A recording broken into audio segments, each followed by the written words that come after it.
Шыңғырлау ауданы Амангелді негізгі орта мектебінің информатика пәні мұғалімі Батырғожина Жанаргүл Самарқанқызы. Бүгінгі сабақ беретін пәнім 6-шы сынып информатика пәні. Бірінші үй тапсырмасын сұрау мақсатында мен үй тапсырмасын Edukapli платформасымен алдым. Осында оқушылар Edukapli платформасы арқылы оқушылар тест сұрақтарына жауап береді. Бұл біздің өткен тақырыпқа шолу, яғни компьютер қалай жұмыс істейді тақырыпты өткен болатынбыз. Соған сол тақырыпқа осы платформа арқылы тестті орындай алады.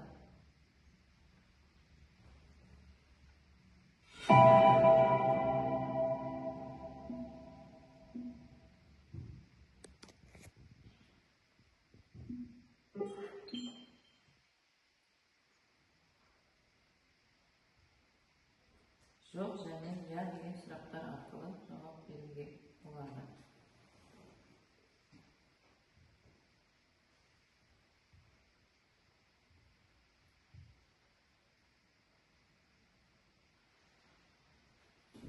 Келесі тақырыбы, бүгінгі сабағымыздың тақырыбы сымсыз желілер. Мақсаты сымсыз байланыстың артықшылықтарын түсіндіру. Бұны мен Classroom платформасына жазып тұрмын. Classroom платформасында жасап тұрмын. Енді осы тақырыпты түсіндіру мақсатында QueryCode программасын қолдандым. Жаңа тақырыпқа түсінік берейік.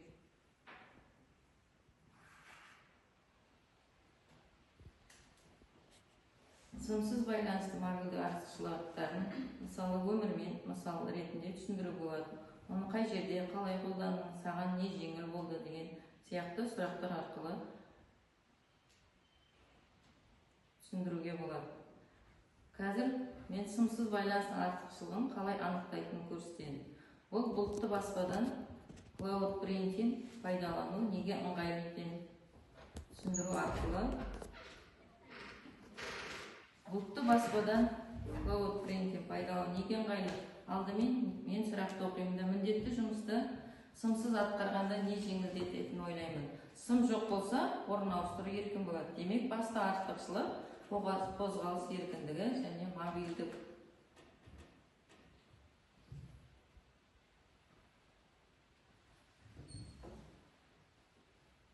Мысал ойла, дауыста ойла. Енді осы артықшылықты көрнек ету үшін нақты күнделікті мысал іздейміз. Телефонына үй роутеріне файл жібермей принтерға бірден тапсырыс беру қозғалыс еркіндігін дәлелдейді. Өйткені кабель арқаламаймын. Қадам қиын немесе түсініксіз болып көрінеді. Оны анықтау үшін артықшылықты атаймыз немесе мысалды ойлаймыз. Кітапхананың Wi-Fi желісі оқушыларға қалай көмектеседі? Артықшылығын мысалын келтіруге болады. Сұраққа жауап беріп, оны оқушылар түсіндіре алады.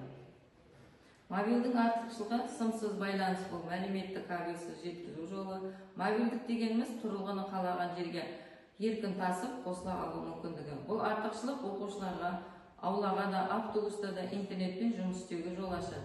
Мысалы, телефонға мектеп тапсырмасын онлайн жүктеп, үй принтеріне бірден шығару үшін жай Wi-Fi жетеді.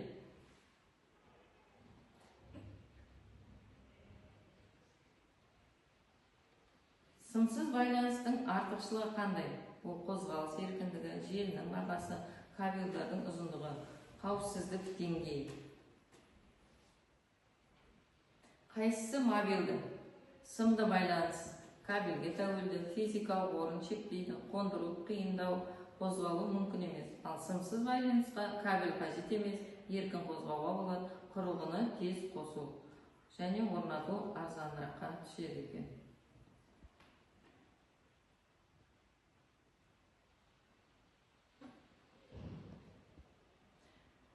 Бір екі шындық және бір өтірік деген. Бұл, яғни сымсыз желі құрылғыны кабельсіз қосады, Wi-Fi толқындары ауада өте алады, сымсыз байланыс үшін міндетті түрде мыс кабель керек деген сұрақтар арқылы оқушыларға қоюға болады. Қай қайсысы мобильді жаңағы сымды және сымсыз байланысты керек түсіндіру. Сымсыз байланысты мобильдік артықшылығын өмірде мысалмен түсіндіруге болады. Қалай, қай жерде қолдануға, қалай қолдану деген сұрақтарға жауап беруге болады екен.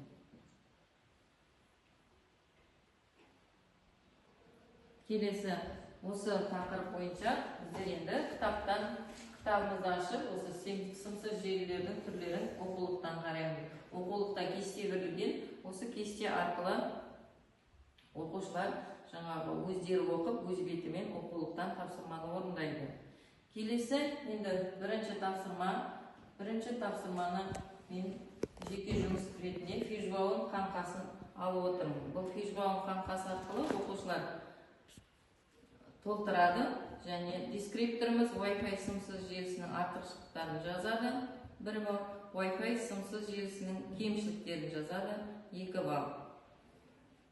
Үшінші қорытынды жасайды. 3 балл. Яғни осы дескриптор арқылы фишбаун қаңқасын оқушылар өздері орындап толтыру керек. Яғни оны жеке тапсырма ретінде беріп отырмын. Жеке орындайды жаңағы. Яғни балықты фишбаун деген сол балықтың қаңқасын дәптерімізге салып, сол дәптерде орындау керек екен. Осы дескриптор арқылы оқушылар салған тапсырмаларын бір-бірін бағалайды. Келесі екінші тапсырма. Екінші тапсырмада жаңағы сымсыз желілерді күнделікті өмірде қолдануға қандай мысал келтіре аласың? Сымсыз желілердің денсаулыққа зияны бар ма деген сұрақ беріліп тұр. Бұл сұрақты қауіпсіздік ережесін сақтай отырып, компьютерда орындаймыз. Ол сұрақтарға мысалдарды іздестіріп жаңағы жасау керек. Оны компьютерда орындау керек. Дескрипторы сымсыз желілерді күнделікті өмірде қолдануға мысалдар келтіреді. 2 балл. Сымсыз желілердің денсаулыққа зиянын жазады. 2 балл. Осы компьютер арқылы оқушылар сол жазған мысалдардың зиянын түсіндіріп өтеді. Осы түсіндіріп болғаннан кейін мұғалім тексереді оны. Мұғалім тексеріп бағалап отырады. Енді біздер осы барлық тапсырманы орындағаннан кейін енді сабақтың мақсатына кері оралайық. Сабақтың мақсаты бізде сымсыз байланыстың артықшылықтарын түсіндіру. Яғни біздер осы мақсатқа жете алдық па, жоқ па? Біздер бұны жаңағы тапсырмалар орындау арқылы жете алдық деп ойлаймын. Яғни оқушылар Wi-Fi-дің жаңағы желісінің артықшылығын, кемшілігін жазды. Жаңағы осы сымсыз желілер күнделікті өмірге мысал келтіре алды. Оны денсаулыққа зияны туралы айта алды деп ойлаймын.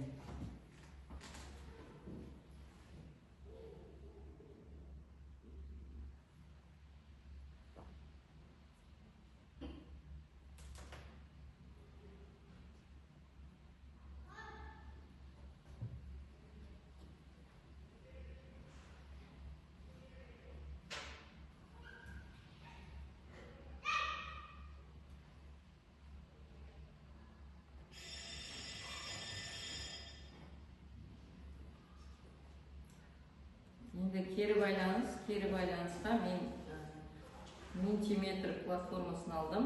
Осы кері байланысқа оқушылар QR код арқылы өзінің бүгінгі сабақта алған әсерлерін өздері ауызша жазбасы жазып осында түсіру керек. Яғни бүгін сабақ жақсы өтті, немесе үйреніп, немесе түсіндім, түсінбедім деген сияқты сұрақтар қойылады.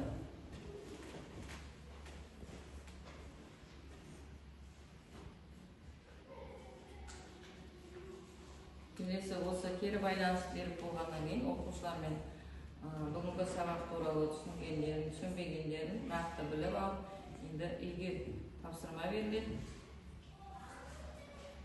Жақсы.